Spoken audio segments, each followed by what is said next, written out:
Describe him to me. And Muslims, look at the description of your Rasul. And for some, this would be the first time you hear what your Prophet looked like.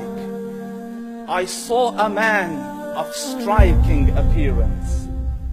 ظاهر الوضاء أبلج الوجه, radiant face, حسن الخلق, beautifully created. لم تعبه الثجلة, his belly wasn't protruding. ولم تزر به السعلة, nor was his head disproportionate and small.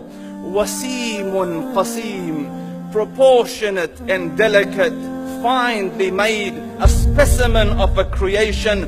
في عينيه دعج, in his eyes there was a contrast.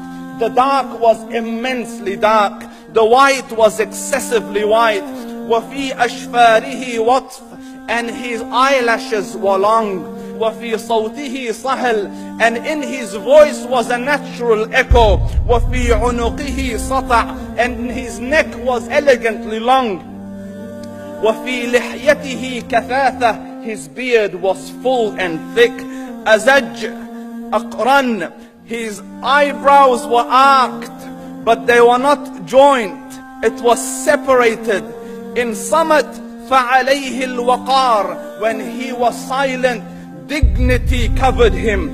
وإن تكلم سماه وعلاه البهاء, and when he spoke, it was audible and clear, almost commanding and overtaking. أجمل الناس وأبهاهم من بعيد, from afar the most striking and outstanding in appearance. وأحسنهم وأجملهم من قريب, and when he came near, the best of them and the most handsome of them in closeness. حلو المنطق, such an exalted and sweet level of logic. Like when he used to speak, it was so coherently logical, it was smooth and easy to understand. فصل لا نزر ولا هذر, he was to the point, not excessive nor too short. كأن منطقه خرزات نظم يتحدرن, his logic, his utterances, his words were like jewels coming out of a necklace, calculated, polished, one after the other, it would flow magically. ربعة, he was medium in height. Your eye didn't have to strain to look up at him, nor was it tedious to look down at him. He was a comfortable sight to look at. له رفقاء يحفون به, he had friends, the people that were with him, they were working around him to try to serve and protect him.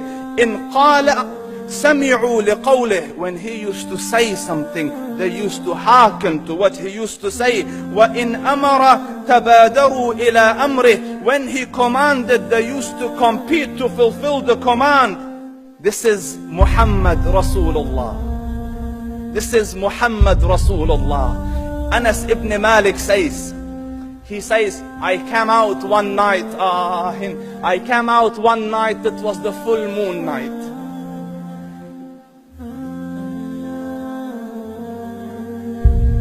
And I looked at the moon, and in the desert, understand, the moon is an awesome sight. It is smooth, it is radiant, it is clear, it is gentle compared to the scorching sun at which they are used to. So the moon was the epitome of beauty. So he says, I came out at a full moon night and I looked at the moon and I saw it beautiful, handsome. So I said, let me go see if the moon is more handsome or my Prophet is more handsome. Let me see if that is more beautiful or the Prophet is more beautiful. So I went and I saw him standing afar.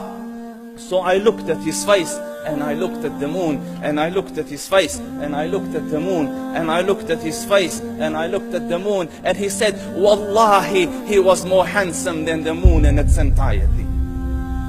That is just the look of your Rasul.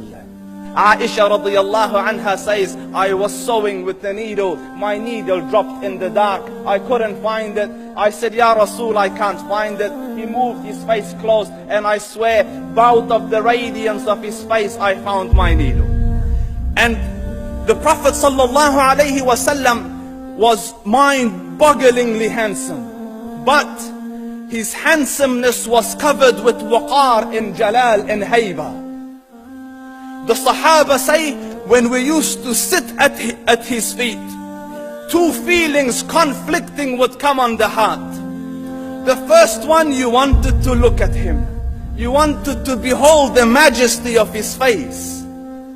And when you wanted to look up, shyness used to overtake you, so you used to look down. Amr ibn al-As says, I sat with him many times, but if you ask me to describe his face, I can't describe it. I wouldn't be able to look up to him ijlalan wa ta'zeeman. I couldn't look up at him. And that is why he didn't have the problems that Yusuf alayhi salam had. Because it was difficult to penetrate the awe and the splendor of the Rasul.